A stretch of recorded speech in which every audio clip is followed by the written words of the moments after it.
Majúscules, majúscula. Els títols dels poemes s'han d'escriure en majúscules. No, encara no. Deixa'm uns mesos o unes setmanes.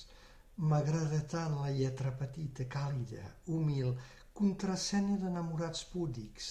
Si vols, m'entrenaré. Ho faré a poc. Començaré per bressar-los en cursiva. Després, quan s'hi hagin acostumat, els encorbataré en braçaletes. En juliol o més tard, diguem-ho, farem el seu agost i els durem a passejar rectes en majúscules, presumits, ma non troppo.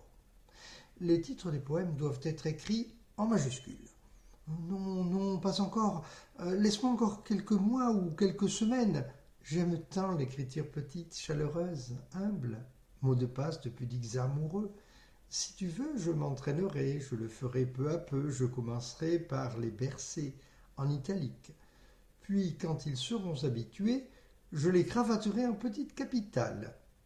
En juillet ou plus tard, nous ferons leur miel et nous les emmènerons promener, droit, en majuscule, fier, ma non troppo.